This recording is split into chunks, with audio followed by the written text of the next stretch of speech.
Irmãos, nós vamos continuar refletindo nos nossos devocionais no livro de Provérbios. Nós estamos no capítulo 3, esse é o devocional de número 26.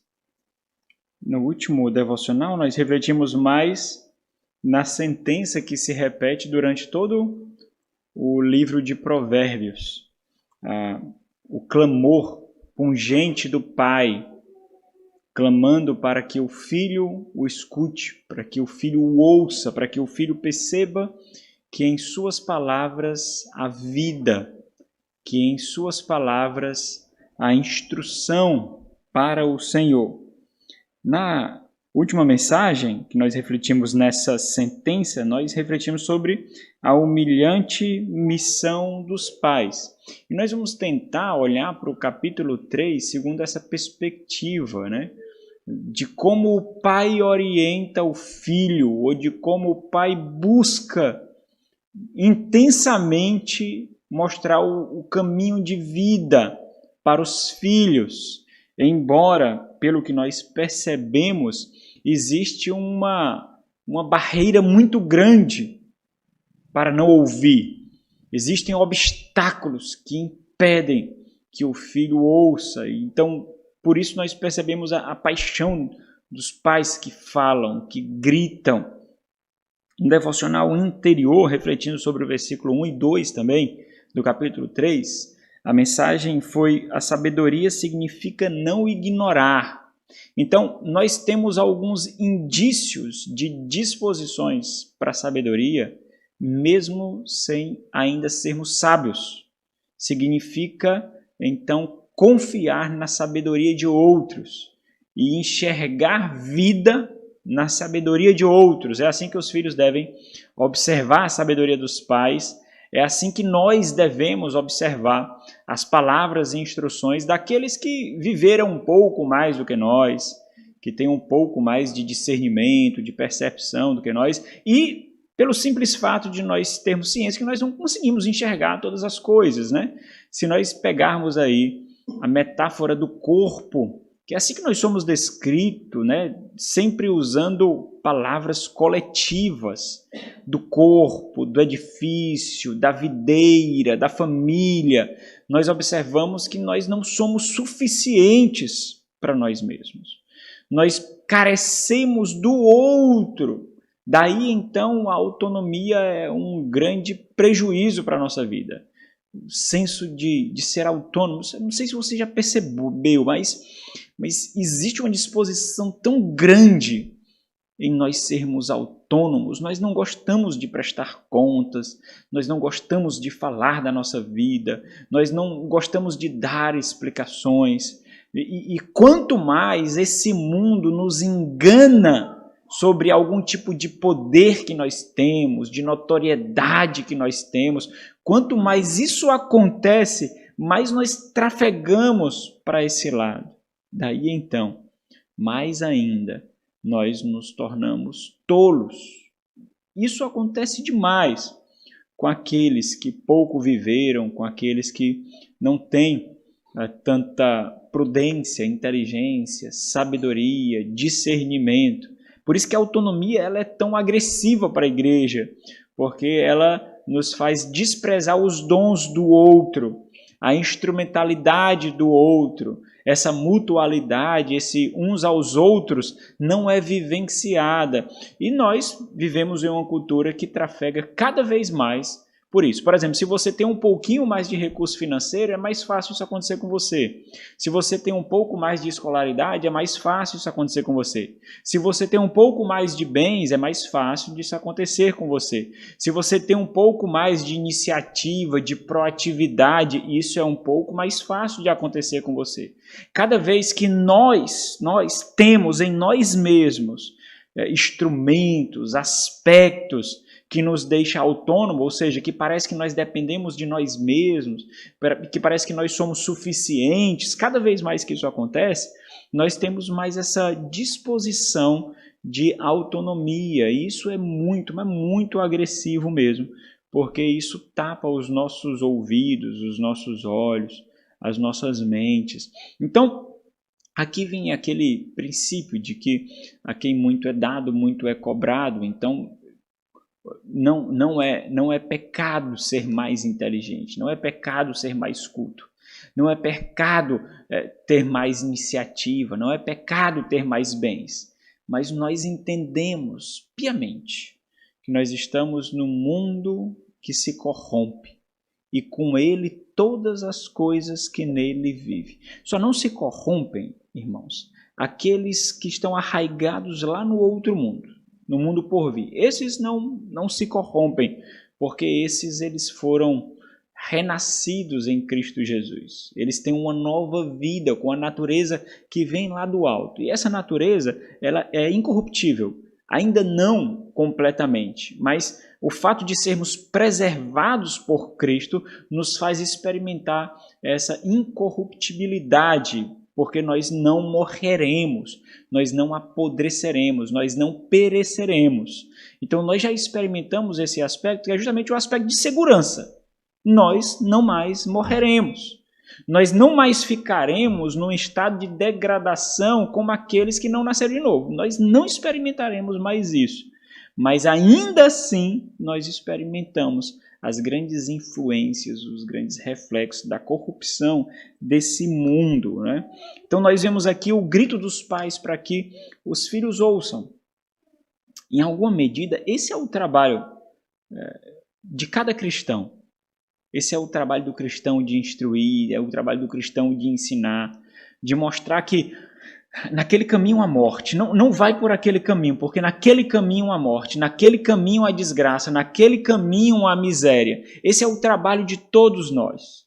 Quando nós dizemos que nos importamos uns com os outros, nós temos que entender que atrás dessas palavras tem as implicações de desconforto, as implicações de confronto. Nós temos que entender isso, porque se nós trafegamos um caminho e lá tropeçamos e lá nos machucamos, nós temos a obrigação de apontar que naquele determinado percurso, que naquele determinado quilômetro da caminhada ali, tem um buraco ali tem uma armadilha, existe um perigo ali, nós temos essa obrigação. Então, existe um pressuposto aqui no livro de Provérbios, mas também em todas as Sagradas Escrituras, de que os pais devem conduzir os filhos para Deus. Essa semente piedosa que o primeiro Adão falhou em gerar. O primeiro Adão, ele não gerou uma semente piedosa. Por causa da sua omissão, por causa do seu pecado, ele gerou uma semente corruptível. Então, todos os pais devem forjar filhos para Deus. Todos os pais. Esse é o tema da nossa mensagem. Pais que apontam o caminho da vida. E não é o caminho dessa vida, obviamente. É o caminho do que significa ter vida. No Salmo 119, nós percebemos o que é vida ali para aquele que nada mais tem. O salmista é um jovem em que tudo foi tirado dele, os seus bens, família, amizades, companheiros, e ele se vê agora completamente nu, não somente de roupa, mas de tudo que ele tinha, ou seja, tudo aquilo que podia dar para ele algum tipo de sensação de segurança, alguma sensação de estabilidade, tudo aquilo é retirado dele. E quando ele clama a Deus para que o Senhor o vivifique, ele faz isso umas 16 vezes, ele deixa muito claro que ser vivificado ali, ou experimentar vida no Senhor, significa justamente experimentar aquilo que essa presente vida não pode dar, não pode fornecer. Por quê? Porque ela dá e ela tira. Ela dá e ela toma, ela rouba de nós. Quando nós estamos acostumados, quando nós estamos nos deleitando com aquilo que essa vida nos deu, ela vai lá e tira de nós. Ela captura de nós, para mostrar que ela nos tem em suas mãos. Nós estamos sob os seus controles, os seus domínios, sobre a sua posse. Daí vem a ansiedade, irmãos. A ansiedade é isso. A ansiedade significa estar arraigado nesse mundo e não no mundo por vir. A ansiedade significa estar arraigado naquilo que se pode perder e não naquilo que é duradouro, que é de posse, que é por herança. propriedade exclusiva, herança, e ninguém tasca, ninguém pega, ninguém toma. É isso que esse mundo gera em nós. A sua saúde está ancorada no seu plano, está ancorada nos seus medicamentos, está ancorada nos seus exercícios. Essa vida vem e diz, eu tomo, é minha. Os seus bens, a sua estabilidade financeira, os seus recursos, é meu, eu tomo. Isso gera ansiedade. A sua satisfação, a sua alegria, o seu sucesso, a sua felicidade, o seu contentamento está arraigado nessa presente era. Eu tomo, é meu. Isso gera a ansiedade. Então, os pais, eles devem apontar que existem vários efeitos colaterais de buscar os caminhos do Senhor. Várias implicações, reflexos, consequências. Muitos serão ricos, outros não. Muitos terão saúde, outros não. Muitos serão cultos, outros não. Muitos passarão a sua vida sem se preocupar com questões financeiras, outros não. Mas essas são apenas consequências, implicações, reflexos. Não é o objetivo, não é o alvo, não é o alvo. O alvo é glorificar a Deus com o fôlego de vida que Ele lhe deu. E é isso que os pais tentam fazer aqui. É isso que o sábio mostra aqui na figura do pai, clamando para que o filho não despreze aquilo que, sendo desprezado, eles morrerão. E a morte é aquela como acontece no Éden. No dia que dela comeres, certamente morrerás. E a palavra lá é uma palavra dupla, são duas palavras que descrevem a mesma coisa e quer dizer literalmente, e morrendo, morrerás. Morrendo, morrerás. Você está morrendo. Você vê a sua saúde se esvaindo, você vê os cabelos brancos chegando, você vê a fragilidade da sua saúde. Olha, eu estou numa fase aqui que me assusta, porque eu não consigo mais correr como eu corria antes. Eu não tenho mais fôlego como eu tinha antes. A minha mente é uma energia absurda, mas o meu corpo não acompanha. Quando eu vou ver, o meu joelho está doendo, o meu tornozelo está doendo, o meu corpo todinho geme. E eu pensava, rapaz, antes eu fazia isso com uma facilidade tão absurda. Eu vou brincar com os meninos e eu penso que eu sou uma criança de 10 anos. Quando eu vou ver, eu acabo todo acabado, fico todo acabado da brincadeira. E eu fico, meu Deus, o que é isso? Você sente a fragilidade da vida, você sente o tempo dizendo que ele leva à corrupção, ele leva à morte. Isso ou nos leva à dependência do Senhor, ou nos leva à ansiedade, à inquietação, ao medo. Né? Mas esse mundo nos avisa. E quando nós não temos os pequenos indícios de sabedoria, nós não ouvimos, nós não vemos, nós não percebemos. Esse mundo grita lá, lembra lá da sabedoria no capítulo 1? Grita, a sabedoria grita, levanta a voz, e nós não escutamos. Então os pais, eles têm a responsabilidade de dizer que os filhos têm que ser bons alunos, porque é nessa esfera que Deus os chamou para glorificar a Ele. É nessa esfera, nesse estágio da sua vida, a esfera que Deus lhe deu para que você glorifique Ele com toda a intensidade do seu coração é tirando excelentes notas e sendo um bom aluno. É isso. E à medida que ele cresce, os pais apontam um caminho. Pronto, meu filho, é aqui agora que você glorificará o Senhor. É dessa forma que você glorificará o Senhor. É nisso que você glorificará o Senhor. Quando inicia os relacionamentos para o casamento, é dessa forma que você glorificará o Senhor. E os pais têm que ver nos filhos fonte de sabedoria e fonte de vida. Tem que perceber que no conselho dos pais a vida... nós não devemos forjar uma família, irmãos, em que há debates para tudo. Hoje nós vivemos no meio em que nós não devemos cercear os questionamentos das crianças. Nós não devemos. Ele tem que aprender a dialogar, ele tem que aprender a discutir, ele tem que aprender a questionar, porque senão ele vai para esse mundo e lá ele vai ficar calado, ele não vai saber questionar, ele não vai saber discutir. Nós perdemos o tato, nós perdemos o timing de como isso acontece.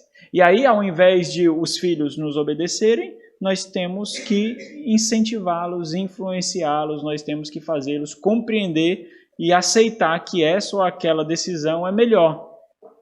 E aí nós acabamos forjando uma família em que os filhos simplesmente não veem nos pais fonte de vida. E assim deve acontecer também no relacionamento conjugal. Existe uma finalidade para o homem ser cabeça. Significa que ele conduzirá o corpo familiar. Significa que ele conduzirá a esposa. Ele é o cabeça. E essa submissão que a esposa exerce para com seu marido é uma demonstração de confiança do cabeça que é Cristo, Jesus. Então existe um pressuposto da piedade aqui. Os pais têm obrigação de serem piedosos, de amar o Senhor. Caso contrário, forjarão filhos para a morte, apontarão filhos para a morte. Um dia, quando estiverem ali diante do seu funeral, diante do seu túmulo, todos perceberão que aquela criança, que aquela pessoa deixou seus bens, deixou sua influência para mortos que morrem. Para mortos. Nada levaram, nenhum tributo de glória para o Senhor. Nada levaram, nada. Podem conquistar tudo desse lado, mas tudo fica aqui como esse mundo que se corrompe, como esse mundo que destrói. Tudo, nada levaram. Então os pais devem apontar o caminho. Não deve imputar nos filhos o desejo de serem neles aquilo que eles não foram. Eu queria ter me formado nisso. Eu queria ter tido essa profissão. Eu queria ter conquistado isso. E aí imputa no filho uma realização que ele queria ter. Pais apontam o caminho da vida para os filhos. Olha o versículo 1 ao 4, diz assim: Filho meu, não te esqueças dos meus ensinos, e o teu coração guarde os meus mandamentos. Porque eles aumentarão os teus dias e te acrescentarão anos de vida e paz. Não te desamparem a benignidade e a fidelidade. Atas ao pescoço. Acrescentas na tábua do teu coração. E então acharás graça e boa compreensão, boa reputação diante de Deus e dos homens. O versículo 3 aqui, ele faz referência ao versículo 1. Ele coloca em outras palavras o que significa benignidade e fidelidade. Significa, então, ouvir o ensino, significa não esquecer o ensino e guardá-lo no coração, o ensino e os mandamentos do Senhor. Faz referência a esse desejo, a esse clamor que é proferido pelo pai através de súplica para que o filho não abandone a fidelidade e benignidade do Senhor. Obviamente, a benignidade do Senhor e a fidelidade do Senhor não nos abandona. Somos nós que desprezamos, somos nós que cuspimos, somos nós que zombamos.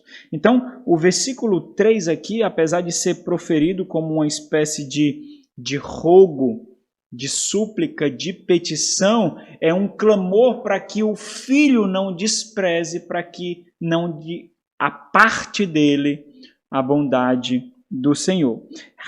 Fidelidade aqui, algumas vezes é traduzido por misericórdia.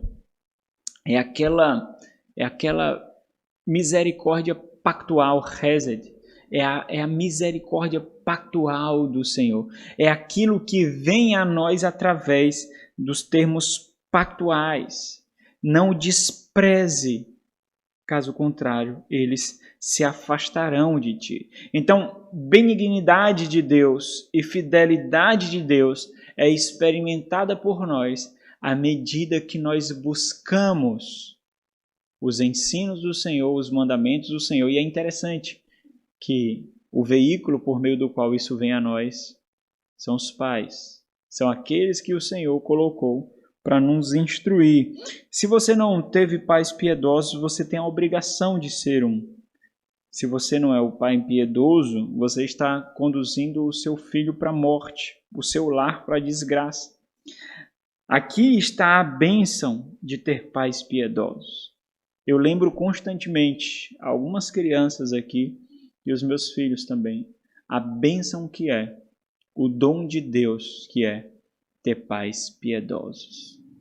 Às vezes eu conto algumas desgraças da minha vida, do meu lar, do relacionamento com os meus pais, e eu lembro eles que isso só aconteceu porque eu não tinha pais crentes, porque eu não tinha pais piedosos. E eu experimentei o que uma criança não deveria jamais experimentar, mas isso só aconteceu porque eu não tinha pais piedosos. Porque pais piedosos dão a sua vida para forjar caminho de vida para os seus filhos. São pais que criam filhos para a eternidade. Você não cria doutores, você não cria juízes, você não cria concursados, você não cria empresários, você não cria advogados. Você deve criar filhos que glorificam a Deus. É isso que você deve criar. É isso que vocês devem ser, jovens e crianças, instrumentos de glória para o Senhor. E a piedade ela será testificada justamente isso. Quando as aplicações, quando as exortações, quando as disciplinas não apontam para as tarefas simplesmente, não apontam para o estudo simplesmente, não apontam para o trabalho simplesmente, não apontam para o relacionamento simplesmente, mas quais são as implicações disso para o Senhor. Esse é o ponto. Essa é a ênfase. Por exemplo, você não pode ensinar o seu filho sobre dinheiro, sobre mordomia, sobre recursos financeiros, sem que você aponte isso para a boa mordomia que o Senhor requer de nós. Você não pode. Caso contrário, ele vai crescer sabendo que um dos bens mais preciosos a ser protegido é o dinheiro, são os recursos, são os bens. Mas não é essa a questão. O Senhor confiou a nós o salário do final do mês, assim como confiou um sabonete, assim como confiou um creme dental, assim como confiou uma escova, assim como confiou uma casa, assim como confiou um carro, assim como nos confiou a igreja.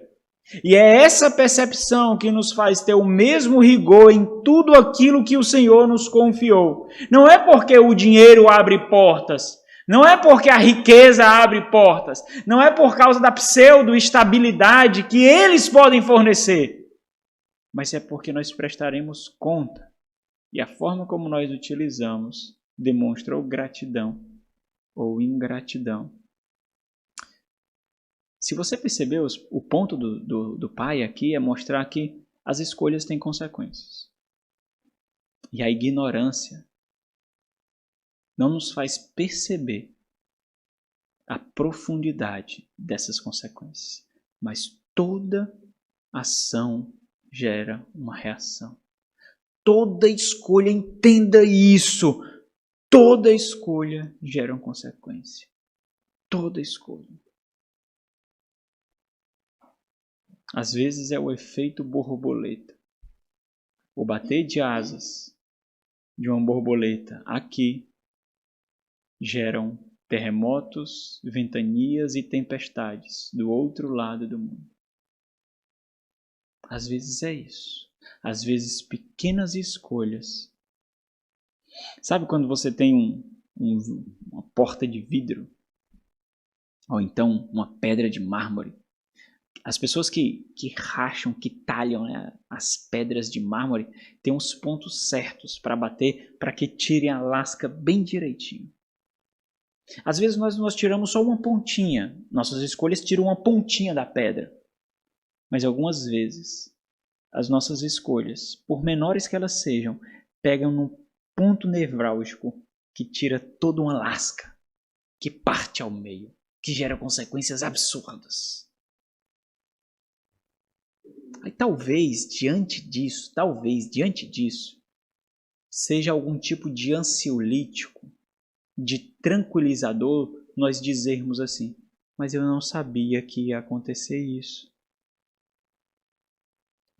Mas essa não foi a minha intenção. Você já percebeu que isso não importa?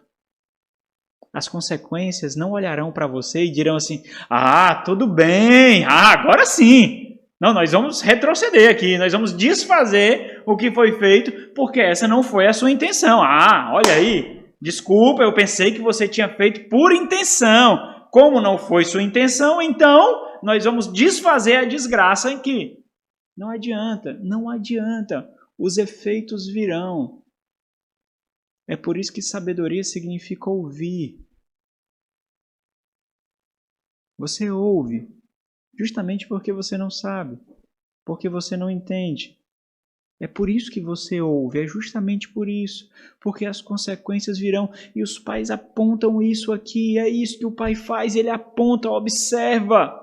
E aí ele mostra o rigor, que é justamente a segunda parte do versículo 3 até o versículo 4 aqui, mostra o rigor com que isso deve ser observado. O pai aponta justamente o caminho, ele diz assim, atas ao pescoço o quê? O ensino deles, os mandamentos do Senhor, do versículo 1. Atas ao pescoço, isso mostra um clamor intenso, a profundidade, o grito, o rogo. Atas, deixa próximo de ti.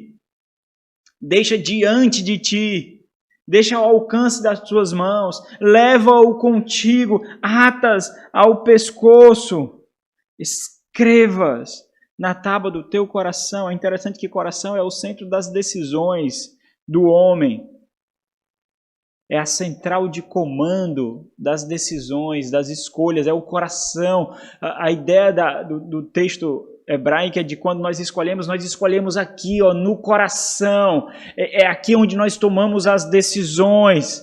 É por isso que nós vemos com tanto rigor as Escrituras mostrando que Deus quer o nosso coração, Deus mudará o nosso coração, Deus tirará um coração de pedra e colocará um coração de carne, um coração sensível a Ele, às suas palavras. É aqui, escreve aqui. Por causa da nossa inabilidade, impotência, insuficiência disso, o Senhor escreveu em todos aqueles que estão em Cristo Jesus esses ensinos e esses mandamentos. E se você está em Cristo Jesus, você tem um nível de percepção que outros não têm. Não tem. Pode ser o mais culto dos homens. Não tem. Você percebe vida onde outros veem apenas palavras. Mas o Pai também aponta os resultados. O resultado aqui é extremamente positivo, o resultado de seguir esses ensinos, o resultado de seguir esses mandamentos. E acharás, versículo 4, e acharás graça e boa compreensão, dignidade, honra, boa reputação diante de Deus e dos homens. Essas instruções aqui, irmãos, são instruções teológicas, redentivas e éticas aqui. Por isso as consequências são nos mesmos aspectos, em relação a Deus, diante de Deus, mas em relação aos homens, diante dos homens, vertical e horizontalmente, porque são padrões éticos, por meio dos quais nós demonstraremos que nós temos sabedoria e nós tememos ao Senhor. Observe que é interessante porque as pessoas ao nosso redor, a sociedade, elas experimentarão o nosso temor ao Senhor, a nossa sabedoria ao Senhor. É por isso que nós somos sal e luz. É por isso que nós retardamos o apodrecimento do mundo e mostramos o que significa a satisfação da vida, o sabor da vida, a felicidade, o sucesso. É por isso que nós iluminamos as trevas e retardamos a corrupção da negridão desse mundo. Porque as consequências da nossa piedade respingam no mundo. E nós devemos entender essa vocação que nós recebemos. Nós devemos entender. É por isso que é tão negativo você, quando pensar numa profissão, você só pensa na profissão em si. Pensa que hora sai, que hora chega, os dias que trabalha, o salário que ganha, se vai demandar mais energia, mais força. Entenda, eu sei que nós pensaremos nisso, mas esse não é o propósito. É por isso que você não pensa em estabilidade. É por isso que às vezes eu sou tão enfático em falar de concurso. Não é porque concurso é ruim, irmãos. Façam concurso, mas façam como crentes. Mas não é assim que é feito. Não é. Não é. Não é assim que é feito. Crentes olham para o mercado de trabalho como ímpios. Ímpios.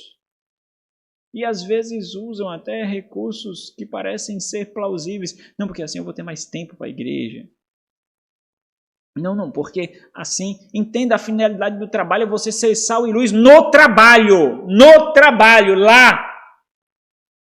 É lá. É claro que você tem que pensar, obviamente, na igreja. Mas como cristão, Deus lhe deu uma esfera de atuação particular e privada e também comunitária. Você tem que pensar nos dois aspectos, caso contrário, você não exercerá a vocação que você foi separado para exercer no mercado de trabalho. E aquele campo será descoberto ali.